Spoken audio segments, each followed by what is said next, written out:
¿Qué tal? ¿Cómo les va? Bienvenidos, bienvenidas a WhatsApp, este streaming energético que ya tenemos más de un mes de vida. Ojo que nos estamos acomodando, ya vamos tomando carrera y de a poco nos vamos instalando con la idea siempre de hacerte el mundo energético un poquito más entendible, un poquito más fácil de digerir. Suele ser bastante complejo.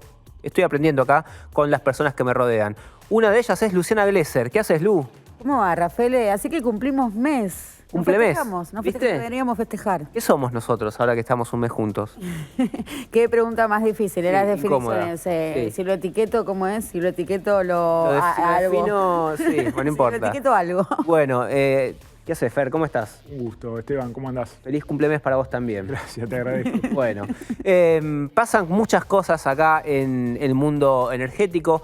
Hay muchas cuestiones que vamos a desarrollar durante el transcurso de este programa.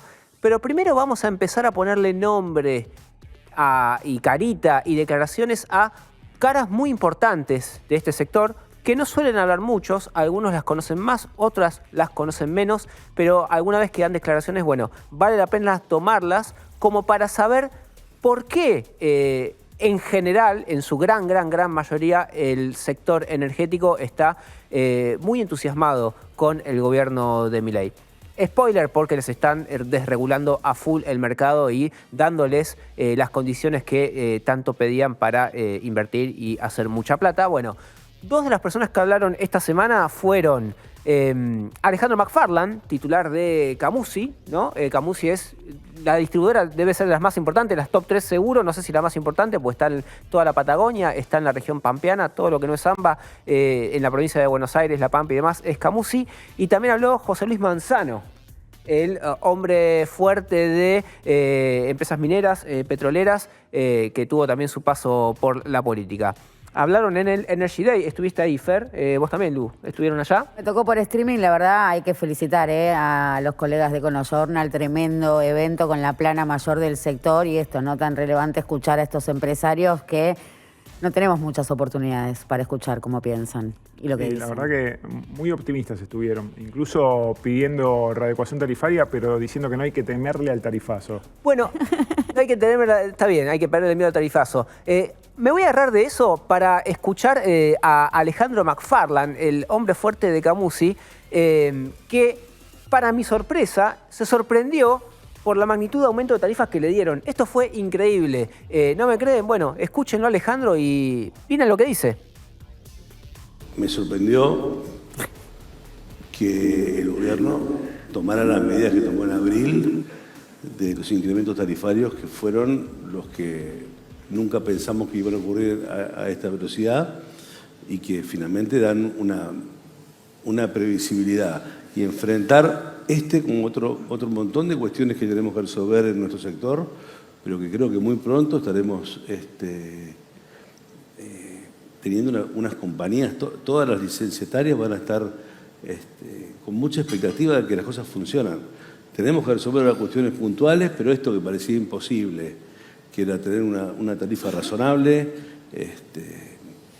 está ocurriendo. Y repito, en nuestro sector, pero no repito, sino que les digo, hay más del 30% de los clientes que siguen teniendo su subsidio, pero todos están transitando hacia una cuestión más razonable y básicamente previsible. Y las compañías, discúlpame, las compañías se han vuelto a poner en valor, empezamos a ser sujetos de crédito, empezamos a participar dentro del circuito de financiación. ¿Por qué está tan sorprendido McFarland? Y vos acordate lo que pasó con Macri, con Juan José Aranguren en su momento. Intentó hacer un ajuste similar, lo fue haciendo, pero a los golpes y con mucha judicialización en el medio.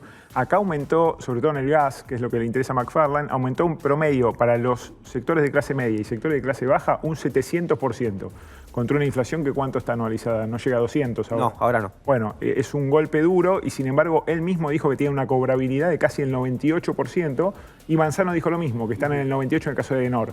O sea, la gente absorbe el ajuste, paga, convalida esas tarifas y sin judicialización. Es el mundo ideal para ellos. Claro. José Luis Manzano, vos lo citabas también, habló en este evento, dijo un par de cosas muy interesantes. Una tiene que ver justamente con el aumento de tarifas y otra es las vueltas de la vida, ¿no? Un día estás de un lado del mostrador, pasan los años, pasan los jugadores y después te encontrás del otro lado del mostrador disfrutando de las mieles de lo que pudo haber sido. Escuchalo a José Luis. En el tema de la RQT no hay que esperar sorpresas, o sea, hay que sacarle el miedo al tarifazo cualquiera. No hace falta un tarifazo, hay que acompañar la inflación, tenemos que hacer esfuerzo nosotros. Y por lo tanto hay que hacerlo lo antes posible, porque es como dice, ¿qué es lo que hace falta? ¿Otra cirugía o tratamiento? No es tratamiento, es fisioterapia, rehabilitación, entonces hay que sacarse encima el tema para tener proyección, para poder hacer los planes de inversión a 5 años. Hay una cosa que decía la secretaria muy importante, que tiene que ver con la estructura de capital de las compañías. Sí. Y ahí hay cuestiones en la normativa. La normativa de los 90... yo hice la ley, así que la conozco en detalle. Teníamos que conciliar, conseguir los votos en el Congreso y conseguir apoyo sindical y conseguir apoyo de las provincias. Entonces se pusieron algunos elementos como el 51%, el PPP yo lo haría 100 veces, porque el acompañamiento social que hubo de los trabajadores al proceso de privatización fue impresionante. Entonces yo el PPP lo volvería a hacer. El PPP es la participación de los trabajadores en su momento, lo que fueron las privatizaciones de las empresas públicas en los 90. Les dieron acciones a los trabajadores de estas compañías para que justamente apoyen estas privatizaciones. Y el que armó todo eso, lo decía el propio Manzano, fue él, que ahora pugna por quedarse con Metrogas. Sí, ¿no? Y también lo dice en otro pasaje de su exposición, cuando dice, bueno, no hay compradores para un Metrogas que valga 1.000 millones, pero sí hay compradores para un Metrogas que esté en el orden de los 400. O sea, directamente hizo su oferta pública ahí en el evento ese mismo día. Pero volviendo, ¿no?, a esto del PPP, también trasluce a un Manzano que se pone el traje de consejero del gobierno, diciéndole, tanto se les está complicando privatizar, yo tengo una herramienta que facilitó mucho estas cosas, yo la hice, ¿no? Un poco les está diciendo esto a partir de este instrumento que, como bien decís vos, Rafael, le da una participación a los trabajadores en la empresa a ser privatizada. Y RQT es la revisión quinquenal de tarifas. Revisión quinquenal de tarifas que, bueno, es justamente la noticia de esta semana, que por lo pronto no hay. La siguen pedaleando. Lo que dijo la secretaria de Energía, María Tetamanti, es que, bueno, le puso fecha al fin de la segmentación de tarifas. De esto se viene hablando, se termina el esquema de 3 grupos. Esto siempre me los confundo porque están todos mezclados, pero N1 es altos ingresos, Sí. N2 es ingresos bajos, N3 es ingresos medios. Los medios y los bajos tienen subsidio, los altos no tienen subsidio. Bueno, vamos a migrar a un esquema de tarifa social como había en el gobierno de Macri. Exactamente, una tarifa social que alcanzará, calculemos a ojo, el 30% de los usuarios y después el resto va a ir todo a tarifa plena. O sea, los sectores medios que hoy están subsidiados van a dejar de estar subsidiados en un plazo de acá a 6 meses. O sea, tenemos de acá a que empiece la carrera finita de las PASO para quitar los subsidios a la clase media. Claro, porque cambia, ¿no?, la idea, desaparece la palabra subsidio y cambia por bonificación, que es justo esta suerte de ayuda a aquel que lo necesite. Pero estamos hablando de política focalizada, ¿no? Subsidios tiene un criterio, una lógica universal, tiene que ver con que entender que ese subsidio, esa ayuda del Estado sobre la tarifa de los servicios es transferencia de salario indirecta, entonces eso te habilita mayor consumo y es una lectura de la dinámica económica, y esto que es justamente lo opuesto, ¿no? Entender que lo que hay que hacer es bonificar sobre la factura, o sea que incluso es a posteriori, ¿no? Digo, sobre el costo final se te reduce como una especie de promo, si querés, más cerca a la idea de promo. Bueno, Perdón, ya empezaron a recortar con el tema de el porcentaje que te dan bonificado de tu consumo. Sí. Ahí ya, al principio, los sectores bajos, la clase baja, todo lo que consumía estaba subsidiado. Hoy no está todo subsidiado. En electricidad tiene hasta 350 kilovatios por mes subsidiado. Después paga tarifa plena ya.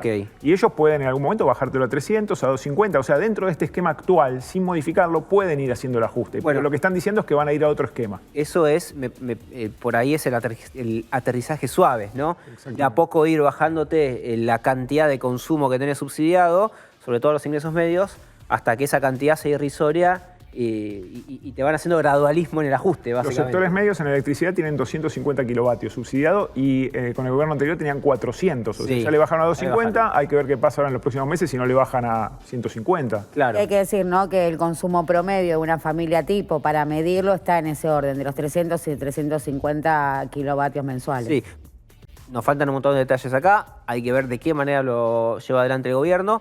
Por ahora no viene siendo muy ducho a la hora de definir las poblaciones alcanzadas por los subsidios o por los beneficios económicos o las ayudas económicas. Digo, están recortándole medicamentos a los afiliados a PAMI, en su gran mayoría adultos mayores que cobran la mínima o un poco más. Tuvimos, después lo vamos a desarrollar, muchos problemas con el tema de los habitantes que tienen garrafa, que no tienen gas de red, que tienen garrafa y también los están ajustando fuerte. Esto después lo vamos a desarrollar en detalle porque está muy por debajo del radar y es bastante importante. Con la luz está habiendo, la luz y el gas está habiendo una reducción de subsidios, está marcada a nivel presupuestario y el discurso es vamos por más. Mi duda ahí es cómo van a definir el universo que va a seguir con subsidios, si le van a poner, por ejemplo, el requisito de salarios mínimos. Bueno, el salario mínimo está licuadísimo, porque a propósito lo mantuvieron bajo la actualización del salario mínimo para que no ajusten otras variables de la economía. Y se desenganchó mucho del salario promedio, del salario de las paritarias contra el salario mínimo. El salario mínimo cayó más de 17% en términos reales en lo que va de este año. Por lo tanto, si van a atar el poder adquisitivo a un salario mínimo y medio o 2 salarios mínimos, como ocurría durante el gobierno de Macri, bueno, el poder de compra de ese salario mínimo se está cayendo muy abajo. Por lo tanto, la cantidad de personas alcanzadas por el subsidio, la bonificación o lo que fuere, también va a ser menor al tercio aproximadamente de la población que hoy recibe subsidios. No, impresionante, realmente son números escalofriantes y tengo el dato también del salario mínimo vital y móvil que está en los niveles por debajo, incluso su poder de compra del 2001, es un dato que dio a conocer esta semana Cifra y lo linkeaba, ¿no?, con lo que venías diciendo vos, Rafael. Bueno, cambiamos de tema, vamos a tomarnos un respiro, un recreito, vamos a escuchar a nuestro científico amigo, al gran Diego Golombek, que hace un link entre la energía hidroeléctrica y los castores. Mirá qué interesante.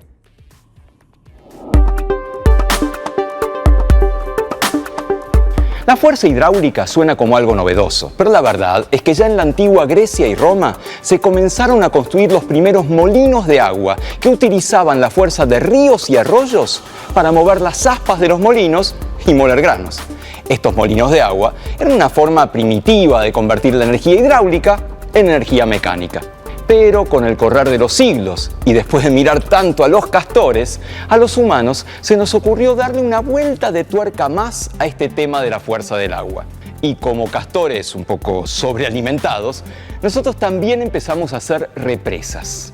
En Argentina hay 46 represas hidroeléctricas que generan una parte importante de la electricidad que consumimos.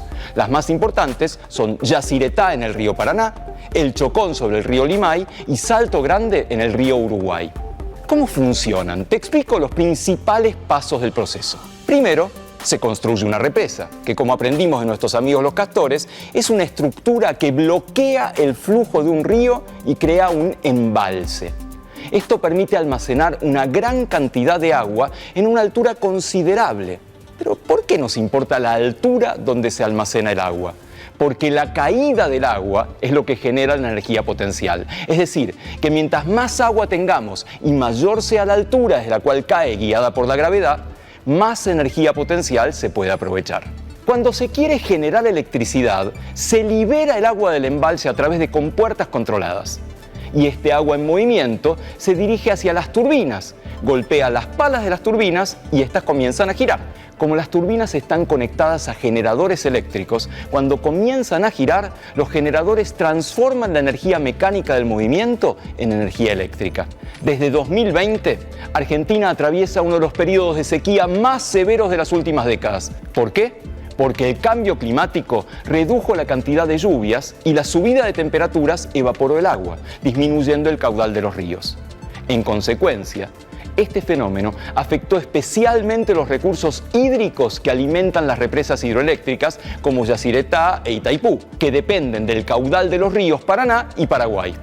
Por eso, Seamos un poco como los castores, seamos previsores, ahorremos energía, mitiguemos el cambio climático y vamos a tener energía hidroeléctrica para rato.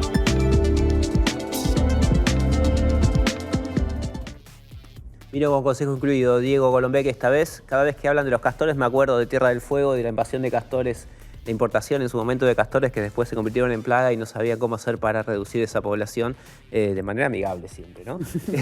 Pero bueno, vamos a cambiar de tema nuevamente. Tenemos a nuestra primera invitada del día de la fecha, es ni más ni menos que Flavia Rollón, ex secretaria de Energía, también ex secretaria de Minería de la Nación y actualmente secretaria ejecutiva de la Mesa del Litio. Flavia, bienvenida, ¿cómo estás? ¿Qué tal? ¿Cómo están? Buen día. Bueno, gracias por estar acá con nosotros. Veníamos hablando hace un ratito de esta idea del gobierno de avanzar ahora sí con el fin de la segmentación y volver a un esquema símil tarifa social, digamos. ¿Lo ves viable? ¿Ves que eso puede ser sostenible en el tiempo?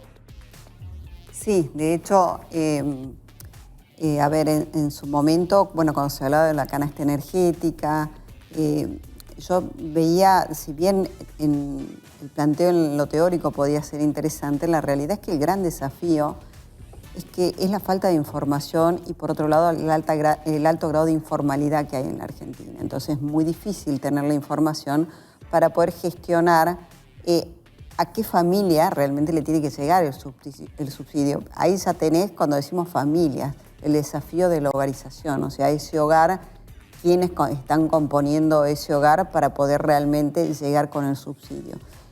Para mí, no está claro todavía cómo lo van a implementar, ¿no? Pero para mí lo más, después de pensarlo mucho en su momento con el desafío que nos tocó a nosotros, porque recordemos que en mi gestión se implementó la segmentación como se conoce hoy, como N1, N2 y N3, que permitió retirarle los subsidios al sector de altos ingresos, disminuir en el sector de ingresos medios y retirarle al sector industrial, hoy levemente subsidiados nuevamente, y readecuar los subsidios a aquel que realmente los necesita. Y ahí el desafío era contar con los datos y esa gestión de los datos. Ese esquema debería haber terminado en diciembre del 2023. Y bueno, ahora estamos terminando el 2024 y es posible que se prorrogue. Yo creo que tenemos que ir a un sistema mucho más claro, mucho más definido, y yo sí veo algo como una tarifa social ampliada. O sea, yo no creo, o me parecería realmente en Argentina una política, si se quiere, muy salvaje, eliminar todo subsidio energético o toda forma de subsidio energético, porque el 50% de la población está en condiciones de pobreza y no podemos caer en la pobreza energética. El Estado tiene que estar para poder asistir a aquel que lo necesita. Pero la tarifa social ampliada, encontrar un mecanismo por ahí en acuerdo con los entes, con las provincias, con lo que tienen el territorio, que realmente conocen y pueden manejar mucho mejor aquel que lo necesita, puede ser un esquema que puede caminar. Hay que ver cómo lo implementan. Para mí es difícil esto que se plantean, que me dicen, bueno, hay que darle la plata a la gente. Realmente cuando ves y estás cerca de muchas familias que pasan realmente muchas carencias, yo creo que es mucho más eficiente que siga habiendo un precio diferenciado, pero bueno, esas son cuestiones que hay que definir y ver cómo lo implementan, pero en concreto sí creo que una tarifa social ampliada puede caminar. ¿Ampliada? ¿Qué sería ampliada? ¿Tomar el esquema de tarifa social previo, digamos, previo a la segmentación? No. ¿O en lo que es hoy bajos ingresos, pero escalarlo? A ver, creo que ahí también hubo, si se quiere, un malentendimiento en su momento. La segmentación que definía el N1, el N2 y el N3, de acuerdo a los niveles de ingreso. La tarifa social que se maneja en las provincias tiene requisitos mucho más altos, o sea, los niveles para ser N2, que era de bajos ingresos, eran más altos o más generosos, si se quiere, que la tarifa social. Entonces lo que yo veo es un nivel intermedio que podemos discutir, por supuesto, si lo haces en función del salario, de los ingresos familiares, de la canasta básica, algún parámetro, pero que esté en el medio de la tarifa social, que hoy es muy baja, o sea, realmente accede gente, familias que realmente están en una situación muy compleja, algo intermedio, pero en un mecanismo de que se lo siga manejando o que el subsidio vaya directamente en la factura, digamos, transparentando, por supuesto, el monto del subsidio. Veo difícil lo de entregarle plata a la gente y que sea efectivo, que eso impacte en el sistema. Aranguren en su momento había subsidiado 150 kilovatios hora mensuales gratuitos para los sectores de clase baja, pongamos como etiqueta. ¿Te parece que eso podría ser un bloque de ese tenor o es poco, debería estar subsidiado un poco más?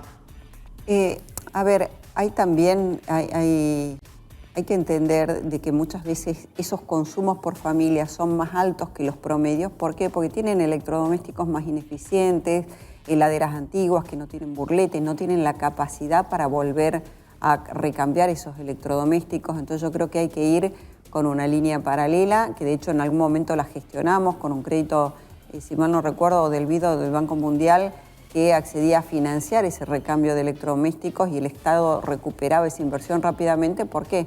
Porque como es el Estado el que prácticamente le paga la energía a esas familias, el Estado el que recupera el ahorro de tener un electrodoméstico más. ¿Tienen previsto hacer algo en esa línea ahora? Que eso quedó realizada esa gestión y estaba lista para implementarse, pero no sé si realmente hoy está funcionando. Tiene que hacer por el tema del monóxido de carbono, porque esos electrodomésticos viejos tienen más riesgo con el monóxido de carbono, los vinculados al gas, pero bueno, por eso quieren acelerar la migración, pero no quieren generar paranoia en la gente diciéndole cambialo porque tenés más riesgo de producir un... Sí, pero una heladera, por ejemplo, el tema de las luces, de los focos incandescentes, creo que puede funcionar un bloque a precio subsidiado porque también tenés que alentar el ahorro.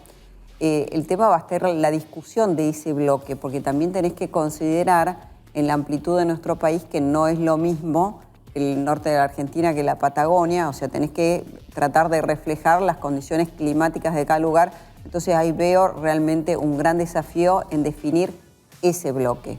Pero me parece que es una buena práctica discutir un bloque. El consumo promedio está más arriba que eso. Entonces, más que un bloque gratuito, a mí me parece mejor tener un bloque un poco más elevado a un precio diferencial y de ahí en más que se pague el valor de mercado, ¿no? A ver, las políticas de subsidios las despliegan todos los estados del mundo, ¿no? Sobre todo las economías desarrolladas, y tienen el sentido de darle competitividad a sectores que por ahí vienen más flojos en términos relativos con otros de las economías propias, ¿no? De cada uno de los países. Dicho esto, uno piensa por qué subsidiar a la energía, ¿no? ¿Por qué requiere darle competitividad? Que de hecho la es, porque cuando te subsidian parte de tu factura vos podés destinar eso al consumo o a fortalecer otros componentes de la demanda agregada, pero ¿por qué justamente la energía, ¿no? Y pienso en el costo, ¿no? En los altísimos costos que pagamos los habitantes de la Argentina, en términos comparados. Hoy mi factura la que me llega a mí, comparado en metros cuadrados y cantidad de habitantes, es lo mismo de una persona que conozco que vive en Manhattan. Pago lo mismo de factura de electricidad que una persona que vive en Manhattan. Sin embargo, en mi país están los recursos naturales, está el gas, está la generación. ¿Por qué es tan alto el costo? ¿Qué es lo que explica que tengamos un costo de la energía tan alto que tengamos que desplegar una política de subsidios para que sea competitivo? Bueno, lo primero es, cuando hablas de competitividad, una cosa es el subsidio a la industria u otros sectores económicos. Acá estamos hablando de subsidios a la población, al residencial, ¿no? Sí, pero de todas maneras es transferencia de salario, no te permite impulsar, o sea, te da resto para que empujes otros sectores también, ¿no? Bueno, tengo mi punto de vista en este sentido, pero a ver, Argentina tiene una matriz energética competitiva y debería ser mucho más competitiva. ¿Por qué es tan cara?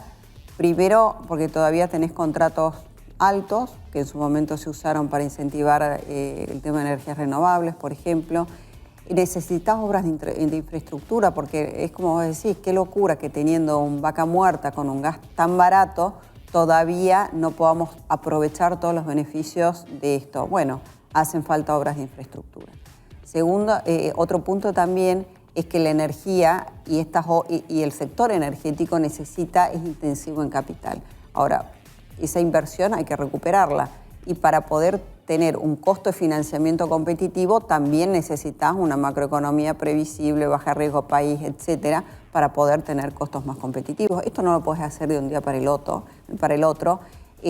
Así que yo te diría que los grandes problemas de la Argentina es previsibilidad, corregir los temas macroeconómicos y los temas de infraestructura. Hoy, vos dónde podés poner proyectos y dónde tenés capacidad de transporte, no dónde es más eficiente producirla.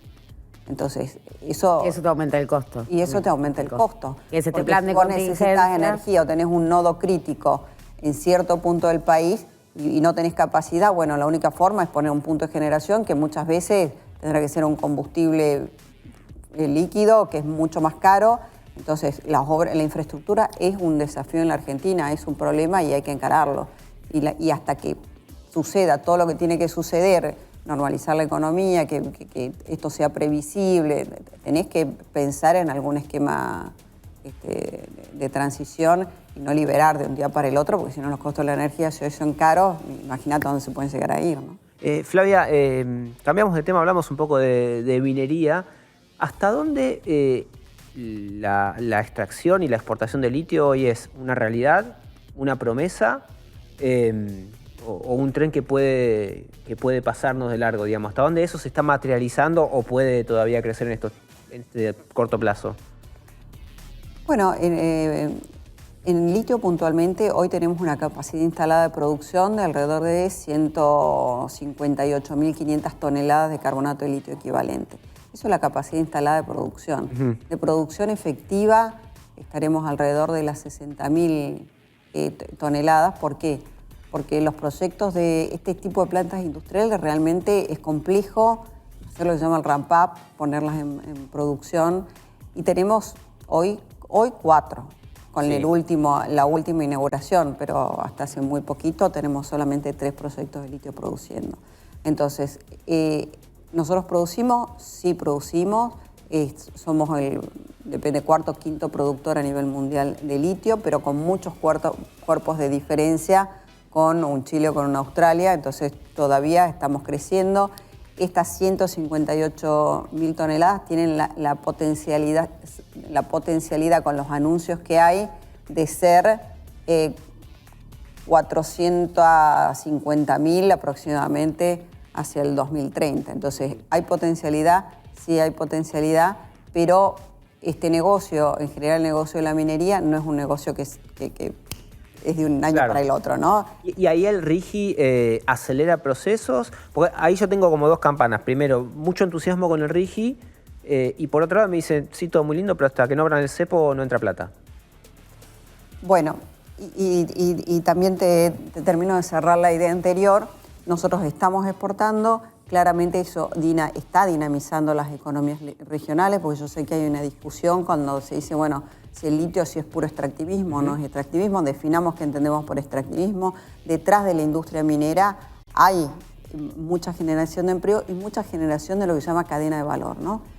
Proveedores de la industria química, el desarrollo de otras industrias, sin ir más lejos, se está construyendo en este momento una planta en Jujuy para abastecer de ácido clorhídrico a la industria. Se está avanzando también de que la única planta de soda ash de Latinoamérica provea también a la industria. O sea, hay un desarrollo de toda la cadena de valor para sacar esto si agrega valor o no. Y claramente hay toda una cadena y de hecho justamente hoy veía los números de creación de empleo, las 2 únicas provincias que crearon empleo en el 2024, cuando el resto del país da negativo, es Salta y Neuquén. Y ahí te está hablando el litio y Vaca Muerta. Volviendo a tu pregunta, que me perdí. Si era el cepo o si con el RIGI alcanza. A ver, ¿qué es lo que pasa? El precio del litio bajó. Sí. Ahora, los precios de estos tipos de commodities son volátiles.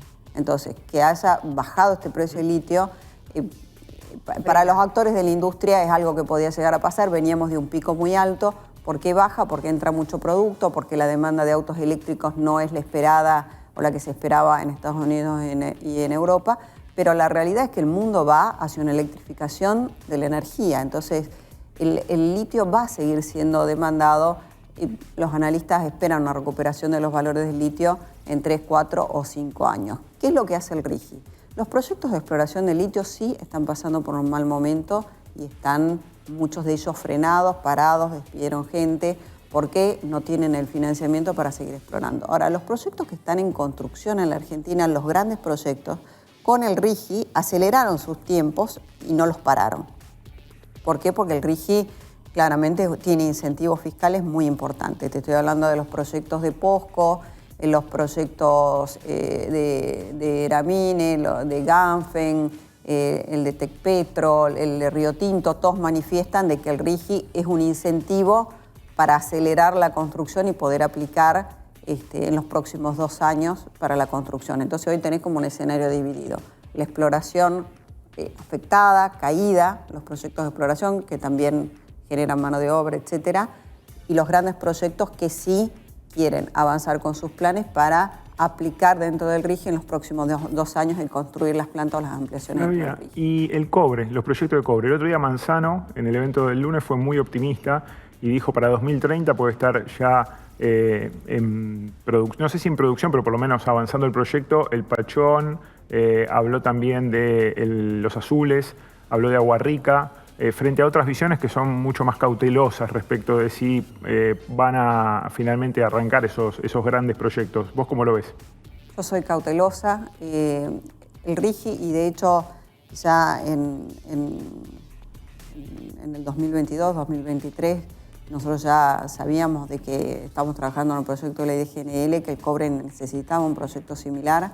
El RIGI les da de hecho es más generoso de lo que ellos planteaban en su momento, pero aún estos proyectos, como son de ticket muy grandes, estamos hablando de 4.000 millones de dólares, 5.000 millones de dólares, requieren mucho financiamiento internacional y todavía el inversor es, bueno, el RIGI muy bien, pero queremos ver que se libere el cepo. Con el cepo es difícil construir una normalización, que haya una previsibilidad. Teníamos la ley de inversiones mineras que nos cansamos de incumplirla. Entonces, el RIGI es necesario, sí, es necesario, pero no es condición suficiente. Yo en ese sentido soy cautelosa. Nosotros tenemos varios proyectos, tenemos José María, tenemos Filo del Sol, tenemos Pachón, tenemos Mara, tenemos Tacataca en Salta. La verdad que yo soy cautelosa porque si tuviéramos proyectos entrando en construcción, entiendo que veríamos otro dinamismo en los equipos, en las provincias, pero la verdad que yo creo que el RIGI, el gran objetivo del RIGI para mí, además de los proyectos de GNL, los proyectos de ampliación de la industria petroquímica, fertilizantes, etcétera, es el cobre. Así que creo que es un punto que hay que estar atento. Tengo mis dudas, lamentablemente, y creo que sería una gran pérdida si en estos 2 años los proyectos de cobre, por lo menos 1 o 2, con el marco del RIGI, no comprometen su construcción. Y, perdón, ¿puedo? Perdón, no, entendiendo o siguiendo en esta línea del desacople que hay entre toda la dinámica, los anuncios de inversiones, lo que nos enteramos, fusiones, ventas, Olken, Liven, Río Tinto, todo el movimiento que hay, mismo Manzano, con esta mirada tan optimista sobre la explotación cupífera, ¿no? Que no hay cobre todavía explotación, compartiendo cordillera con Chile, que vende 30.000 millones de dólares anuales de cobre. Y preguntarte por un tercer escenario posible, más allá de los condicionamientos, el cepo, el RIGI, si también no sucede que la empresa adquiere ese campo tiene activos commodities a futuro, entonces empieza a jugar a la valorización con las pizarras internacionales o mismo por la cotización bursátil de esos yacimientos y de esos campos, y no requiere, para generar rentabilidad, ni contratar personal, ni salir a producir o explotar, porque con el simple hecho de tener el campo ahí parado, ya se está generando una renta mucho más fácil o simple, y sobre todo en un país que tiene tantos condicionamientos en términos macroeconómicos. Bueno, sí, muchas veces lo que se dicen, al final quieren las aprobaciones para hacer subir su valor en la bolsa y no comprometen la construcción. A ver, el cobre es requerido, es un momento único para construir los proyectos de cobre en la Argentina, porque el mercado mundial y la transición energética hay que duplicar la producción de cobre y no hay yacimientos en estadios avanzados. Entonces, yo creo que realmente si no lo hacen, teniendo el financiamiento es una tontera. O sea, el desafío está en comprometer el financiamiento y que realmente el inversor extranjero vuelva a creer en la Argentina. Si eso se da, los proyectos se van a construir. Ahora, no se puede negar que hay un tema en la minería argentina del control de que no vengan y se sienten sobre los activos o que haya algún tipo de especulación, si se quiere, inmobiliaria. En ese sentido, bueno, hay que modificar el código minero. En las provincias, te puedo asegurar que los gobernadores son los primeros que están encima del tema y que presionan a los proyectos para que realmente se materialicen. En la industria minera, vos cada 2 años tenés que renovar los estudios de impacto ambiental, o sea, vas y rendís cuenta con los gobiernos provinciales, pero es un tema. De hecho, Pachón es un proyecto que tiene, no sé, 50 años. Y nunca se puso a producir. Nunca se puso a producir. Ahí tenemos otro problema, que es el tema de la ley de glaciares. Es un tema que también hay que resolver porque afecta a varios proyectos de cobre. Así que depende, no tan solo depende del... O sea, el RIGI no es, de nuevo, es necesario, no es suficiente. Hay toda una serie de cuestiones que hay que resolver para poder ver los proyectos de cobre en Argentina realizados. Flavia, muchísimas gracias por estar acá en WhatsApp. No, que tenga buenas tardes. Gracias por la invitación. Bueno, seguimos adelante. Nosotros vamos ahora a presentarles este informe que es sobre los puertos de la provincia de Buenos Aires. El informe muestra que pese al recorte en la obra pública nacional y el ahogo financiero, bueno, la provincia sigue haciendo inversiones en infraestructura y también habla sobre la importancia del proyecto del canal de Magdalena y la plata que se ahorraría el país por evitar que esa mercadería que hoy va a Punta Indio, Uruguay, bueno, pase por acá.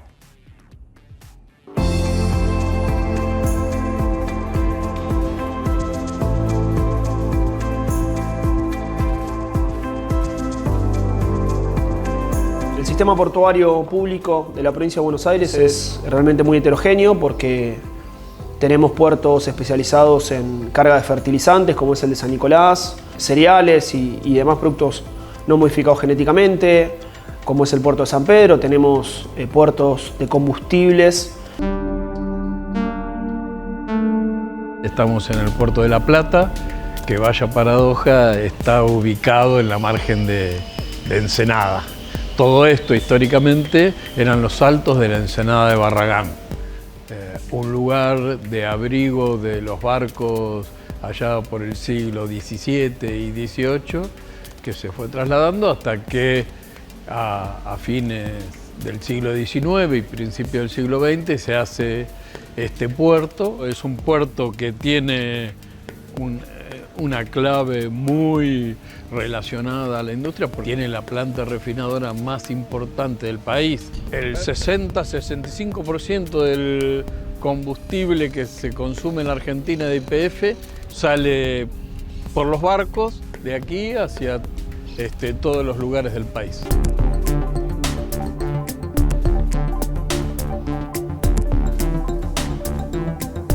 El puerto de La Plata es un puerto para nosotros muy importante, más allá de ser el puerto de nuestra región capital. Es un puerto que tiene mucha potencialidad, que tiene una de las refinerías más grandes de la Argentina.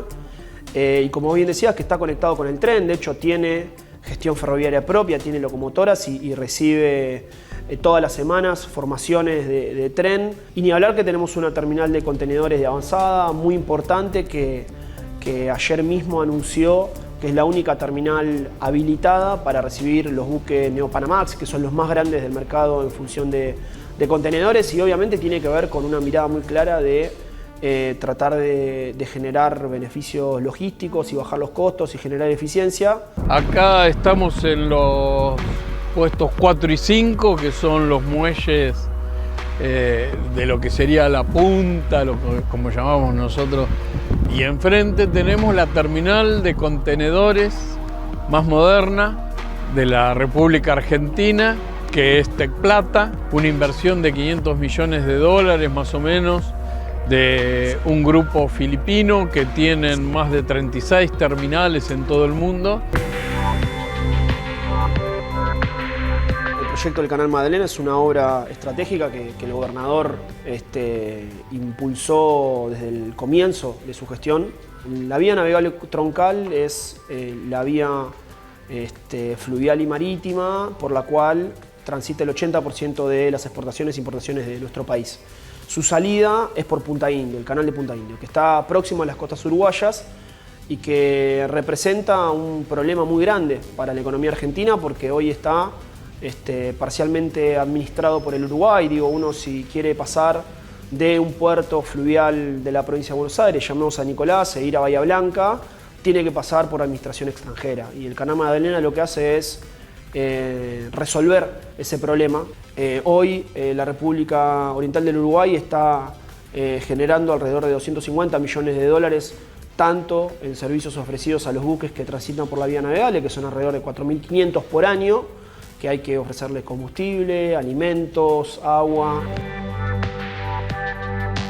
Desde el inicio del gobierno de Javier Milei ha habido un recorte muy importante hacia todas las provincias en general, y en ese sentido el gobierno provincial, pese al ahogo financiero que le está haciendo el gobierno nacional, sigue haciendo obras, sigue inaugurando rutas, puentes, casas.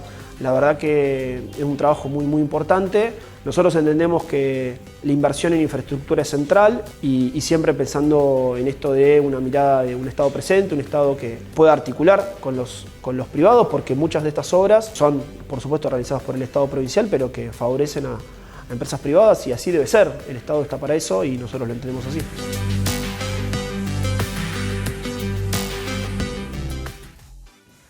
Impresionante el dato de que hay 250 millones de dólares al año que la Argentina, digamos, pierde por este paso por Punta Indio, ¿no? Por Uruguay.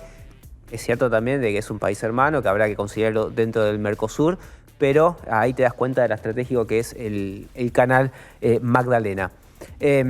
Hicimos petróleo y gas con Manzano, con McFarland, hablamos bastante de gas. Hicimos minería con Flavio Rollón, hablamos de tarifas, hablamos de represas con Diego, hablamos de los puertos. Nos metemos ahora en la energía solar con este siguiente invitado que nos visita hoy. Es Hernán Sokolovsky, es especialista en energía solar e investigador de la Comisión Nacional de Energía Atómica. Hernán, bienvenido. Gracias por venir a WhatsApp. ¿Qué tal, Esteban? Muchas gracias. Arrancamos con algo que salió publicado a principios de año, una noticia que en realidad es la continuidad de un proceso, es creo que es el cuarto parque fotovoltaico que se inauguró en Antártida. Me sorprendió que haya 4, pero bueno, a ver, ¿cuál es el potencial de esto? Entiendo que es para abastecer a los investigadores y a los miembros del ejército que están en Antártida, pero esto tiene potencial también de ser una nueva fuente de energía aprovechando todos esos terrenos y sin un daño al ambiente. Bien, bueno, esa es la idea. Argentina es un país, es el país que mayor presencia tiene en la Antártida desde hace 120 años en forma ininterrumpida. Es el país que más bases tiene, hace un gran despliegue todos los veranos de científicos y bueno, también es el país que más energía consume y la fuente, digamos, que hoy se utiliza es mayormente el gasoil antártico, cuyo costo de transporte, digamos, de ponerlo en una base antártica es muy grande por toda la logística que implica y además, bueno, con el impacto ambiental que tiene, ¿no? No olvidemos que la Antártida es un sector muy sensible, donde todos los países del mundo que firmaron el Tratado Antártico se comprometieron a cuidar ambientalmente al lugar. Entonces, más aún se requiere, bueno, la necesidad de incorporar fuentes renovables de energía para empezar a contaminar menos. Y más allá de esta situación particular en la Antártida, donde tenés una población acotada, más allá del despliegue que tiene Argentina, que es significativo, estás hablando de una población muy pequeña en función de y por supuesto que demanda mucha menos energía que una ciudad, por ejemplo. ¿Cuál es el potencial de la energía fotovoltaica en ciudades o en localidades alejadas de las ciudades, pero bueno, que necesitan fuentes alternativas de generación eléctrica? Bien, bueno, la energía solar fotovoltaica tiene potencial prácticamente en todo el planeta. Acabamos de mencionar un ejemplo antártico, así que de ahí hacia latitudes ecuatoriales todo es posible. Y bueno, la idea de trabajar con sistemas pequeños en la concepción del paradigma de la generación distribuida es algo todavía novedoso en el país, mientras que por ahí en Europa ya existe hace más de 30 años. La idea de la generación distribuida es que un usuario, además de consumir energía, pueda funcionar como generador, instalando paneles solares en el techo de su vivienda o en los techos de una pyme, por ejemplo, y abastecer parte de la energía que consume a partir de sus propias fuentes, ¿no? La gran ventaja de la generación distribuida es que uno genera en el lugar donde se consume, entonces se evitan muchas pérdidas de transporte asociadas justamente al hecho de que, por ejemplo, un país como Argentina, que tiene miles de kilómetros de distancias entre las centrales de potencia, ya sean los parques solares en el noroeste argentino o las represas que tenemos en Neuquén, donde por ahí tenemos tendidos de 1.500 kilómetros de cable. En ese sentido, la generación distribuida propone un nuevo paradigma en el cual una de las ventajas es evitar las pérdidas por transporte, ¿no? Estamos hablando de una generación complementaria. Quiero decir, acá está la duda de, lo hablábamos que puede ser energía de base. Hace unos programas, claro, de cuán fiable es la energía fotovoltaica para que tu matriz energética dependa de ella en combinación con otras, o si es un acompañamiento al combustible fósil, digamos. Bien, en este momento es un acompañamiento a las fuentes de base, es decir, los sistemas fotovoltaicos que están conectados a la red utilizan la propia frecuencia de red como referencia para sincronizarse y poder inyectar la energía. Entonces es necesario que haya otras fuentes poniendo esa referencia, pero la desproporción en este momento es tan grande, o sea, es tan inexistente la cantidad de generación distribuida que tenemos en Argentina.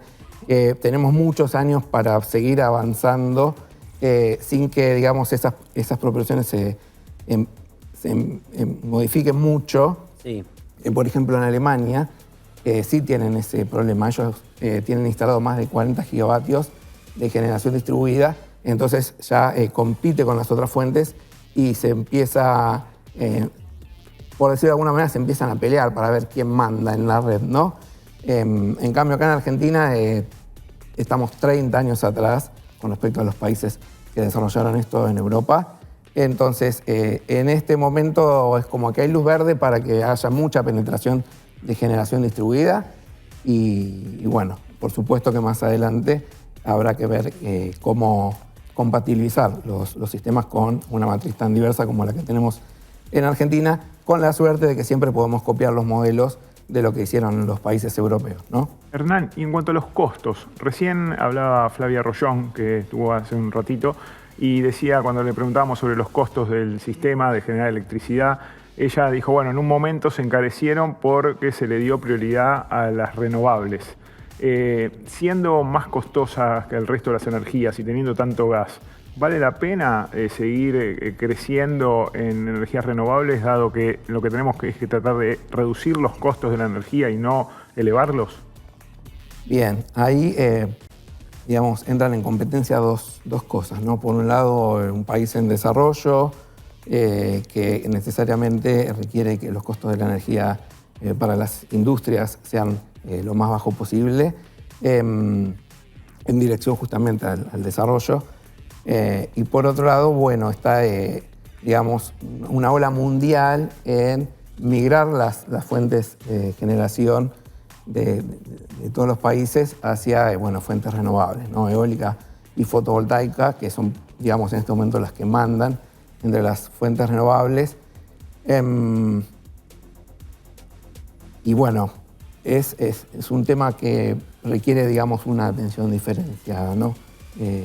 Porque si te hacen optar, ¿seguís avanzando en montar parques solares, eólicos, o decís, bueno, a ver, ahora apostemos por el gas y vayamos más lento? Bueno, yo tengo mi corazón que trabajo en energía solar fotovoltaica. Creo que el país tiene un potencial enorme y que es necesario gradualmente ir en esa dirección, ¿no? Por supuesto que no hay que desatender otras cuestiones como el crecimiento del país y el acceso a la energía, pero en la medida que se pueda también hay que tratar de impulsar estas fuentes, ¿no? Que a futuro debieran desplazar a las fuentes ¿En el convencionales. futuro pueden ser más baratas? ¿Pueden ir reduciendo ese costo que tienen hoy, que es significativamente más alto que otras fuentes? Hay varias barreras, ¿no? O sea, la componente tecnológica es... o sea, todo lo que es fotovoltaico hoy en día mayormente es todo importado. El único proveedor global hoy es prácticamente China, tanto de módulos fotovoltaicos como de electrónica para los sistemas. En ese aspecto es muy difícil competir y desarrollar una industria competitiva, digamos, a menos que, bueno, que se tomen políticas de protección, pero la realidad es que estamos a años luz de que eso suceda. Entonces, bueno, nada, en este momento es una pregunta, digamos, que no tengo una respuesta exacta, ¿no? Porque de algún lado, de alguna manera siempre se critica el hecho de que es importación de cosas, de tecnología, pero bueno, por otro lado también al mismo tiempo uno reconoce que hay que ir dejando de emitir CO2 y bueno, nada, en este momento el mundo está pegando un volantazo y me parece que en la medida que se pueda hay que tratar de acompañarlo ese volantazo. Hernán, ¿estás involucrado en la construcción del satélite para estudiar océanos? Sí. Eso sigue adelante, se frenó, porque había un momento en que, digamos, creo que con tecnología del INVAP y entiendo que también puede estar SAT ahí involucrado, bueno, había una decisión muy fuerte de avanzar, no sé si con el cambio de gobierno eso se puso en stand-by. El proyecto está lo suficientemente avanzado, el satélite ya está prácticamente construido. Nuestro grupo de trabajo estuvo a cargo del desarrollo de los paneles solares de la visión Saviamar, que es la que comentás vos, que va a estudiar el recurso marítimo a nivel local. O sea, todos los satélites que fabrica Argentina son para poder estudiar los recursos naturales del país y poder hacer que la producción sea más eficiente, ¿sí? Vamos un paso antes. ¿Cuál es la importancia de estudiar ese recurso, en este caso el mar? Bien, la misión va a tener un montón de instrumentos, entre ellos se destacan algunas cámaras muy sensibles que van a tomar imágenes de la fluorescencia de un microorganismo que es el plancton. O sea, esto es, son fotos que se toman de noche en la mayor de las oscuridades, por decirlo de alguna manera, porque este microorganismo tiene un efecto de fluorescencia que es muy tenue y por eso se necesitan cámaras muy sensibles para poder capturar. Y paradójicamente este microorganismo pequeño y casi despreciable es el que controla a toda la cadena alimenticia del mar, ¿no? Sí. Argentino. Entonces, bueno, con esa foto, por decirlo de alguna manera, uno sabe de antemano cómo se va a desarrollar, cómo va a crecer o cómo va a mermar, digamos, los recursos naturales, ¿no? Sí, o sea, la pesca. Y bueno, y todos los seres vivos que hay en las costas argentinas. ¿Y este satélite cuándo podría estar ya operativo? La idea es lanzarlo cerca de 2026, pero bueno, siempre pueden sufrir algunas demoras. Esto es muy común en estos proyectos que las fechas de lanzamiento no sean exactamente las que se tenían pautadas. El satélite ya, como te comenté, está en su fase de final de ensayos, ya está todo en INVAP y bueno, creo que hay que ajustar algún temita con la empresa que lo va a poner en órbita. Así que esperemos que en 2026 sea lanzado al espacio. Hernán, muchísimas gracias por habernos visitado. Por favor, gracias a ustedes. Nosotros seguimos acá en WhatsApp pasando por distintos temas de la agenda energética y vamos a meternos ahora con algo que ocurrió esta semana y pasó bastante desapercibido, como viene pasando todo lo vinculado al tema de las garrafas. Nos enteramos por boletín oficial que esta semana el gobierno aumentó 25% el precio máximo de las garrafas para el consumo residencial. Como referencia, la garrafa estándar, la de 10 kilos, subió a 10.500 pesos. Pero detrás de eso, que es un aumento más en una serie de aumentos que vienen ocurriendo, está ocurriendo un cambio bastante radical en la manera en la que el gobierno atiende a un sector de la población muy importante, que es el que no tiene gas natural.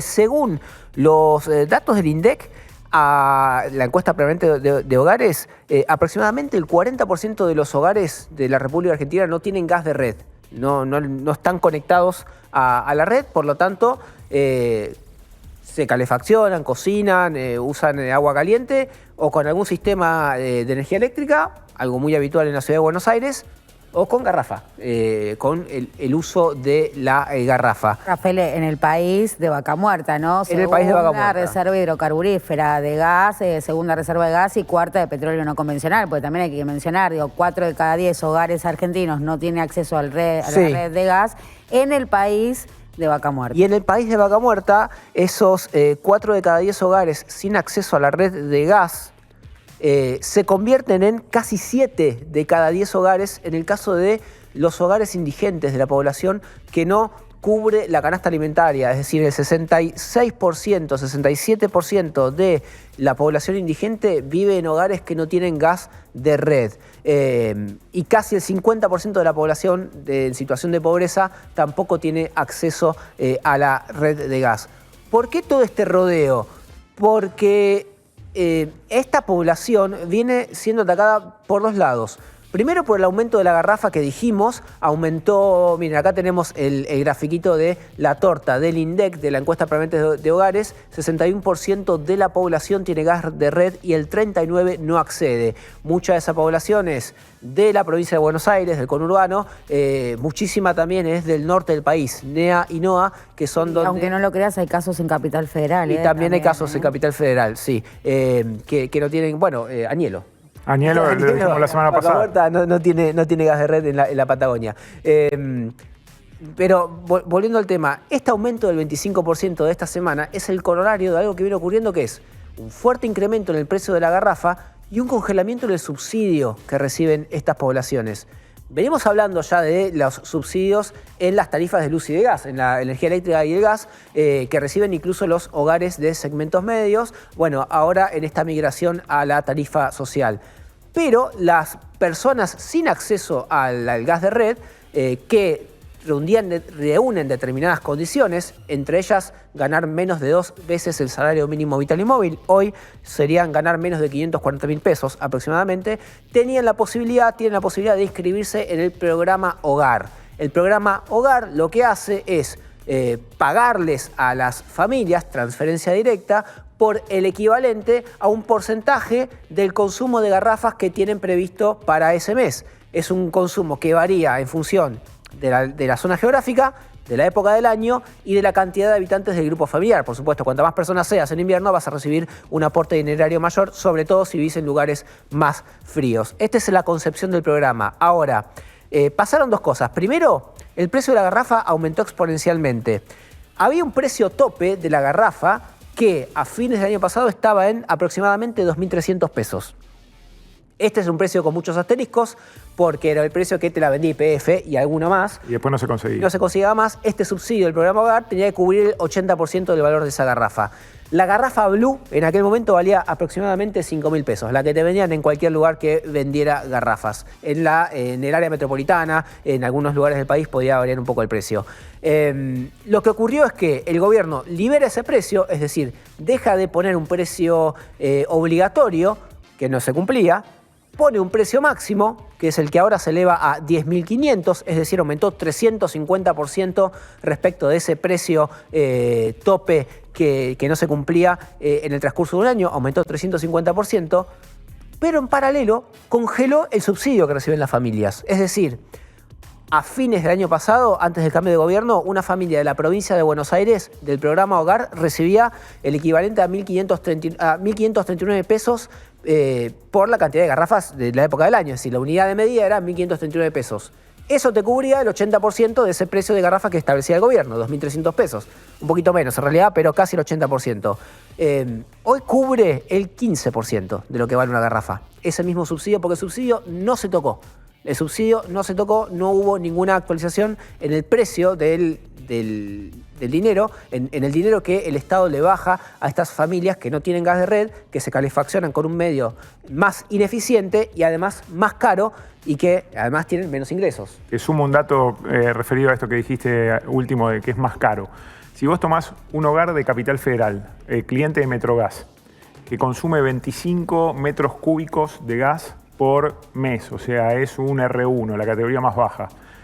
Una garrafa de 10 kilos tiene más o menos 12,8 metros cúbicos. O sea, si yo te estoy diciendo que un hogar de la Ciudad de Buenos Aires que gasta poco, gasta 25 metros cúbicos por mes, equivale a 2 garrafas. 2 garrafas. Esos 25 metros cúbicos por red implican 9.000 pesos de factura, más o menos. Sí. 9.000.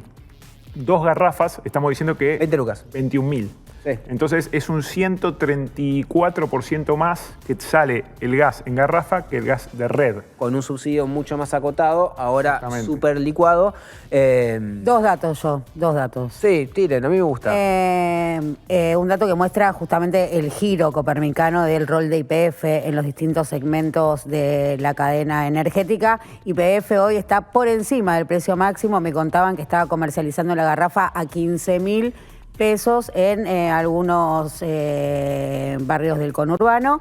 Eso por un lado. Y por el otro lado, contar que el GLP, que es el combustible que lleva la garrafa, es un derivado del petróleo, no es del gas. O sea, se hace con el petróleo. Con lo cual, esto con lo que quiero decir es que ya se exporta eso. Eso ya es un producto de exportación. Entonces, el sentido de ir elevando, ¿no?, este tope máximo es acercarlo al precio de la cotización internacional. Sí. Esto para linkear un poco todo lo que venimos paseando por el programa, porque una vez más, ¿no?, cuando hablamos de costo de tarifas, está asociado a lo que se cobra en el mundo y no a lo que vale localmente producirlo, ¿no? Y también es el caso del GLP que viene en las garrafas y ahí se está viendo estos aumentos tridimensionales. Vos decís 15 lucas la IPF. O sea, eso te da, 2 garrafas te da 30 lucas contra 9. Ya es un tercio lo que paga la persona que tiene gas por red. Y una aclaración que no hice antes es que ese cálculo lo hice para un N1, para alguien que no paga subsidio.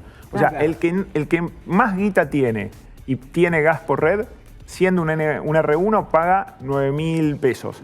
Y si vos tenés que ir a comprar la garrafa de YPF, pagás 30.000 por la misma cantidad de gas. Claro. ¿Qué hacía antes YPF? Te garantizaba el precio más bajo del más. Claro, tenía que venderte la garrafa, esos 2.500 pesos que decía el gobierno que valía. Exactamente, y perdía también en el cupo de exportación o en ese diferencial. Claro. Bueno, de hecho, la resolución de Secretaría de Energía lo que destaca es que con este nuevo aumento la garrafa se acerca al 90% de su precio de exportación. Ahí va. Que es el combustible que paga el 70% de los hogares indigentes del país. Mientras, sigue la discusión sobre... Ahora qué loco, ¿no? Porque escucha, o sea, el precio que tiene que pagar el sector, un hogar vulnerable, ¿no?, por esta garrafa, se lo fija la pizarra de Qatar. O sea, lo fijan en Qatar. Es increíble, es insólito. Se curtan. Sí. Dirían algunos, ¿no? Estuve muy desarmado. No te gusta, no consumas garrafas, bro. Búscate algo más eficiente, es el mercado. Un familiar que te lo pague. Escuchame, agarrate un encendedor, un Bic y calentate las manitos. Vamos a cortarle. Cuando vaya a cortar leña no me digan que yo soy antiecologista. No, está bien. Bueno, gente, estamos llegando ya al final de nuestro programa del día de hoy. Me voy a despedir, no sin antes recomendarles, pedirles, sugerirles encarecidamente, obligarlos, si es necesario, a que nos sigan en nuestras redes, streamwhatsapp@gmail.com, nuestro correo electrónico, el canal de YouTube, Instagram y Twitter se llaman los tres de la misma manera, WhatsApp Stream. Nos siguen por ahí, nos ponen like, nos escriben, nos mandan saludos y nos sugieren de qué quieren que hablemos, que hacemos un poquito de periodismo a la carta si ustedes nos lo piden. Fer, Lu, muchas gracias por estar acá. Miércoles vengo, semana que viene. Semana que viene, no sé qué día, vemos. Me llamás y me avisás. Yo te aviso, sí, Dale. generalmente los miércoles estamos acá y ustedes nos ven cuando quieran porque así se trata esto del stream. Yo estoy aprendiendo, vengo de la gráfica, creo que los tres venimos de la gráfica, así que estamos aprendiendo cómo es la cosa. Gente, gracias por estar de otro lado. Hasta la próxima. Chau.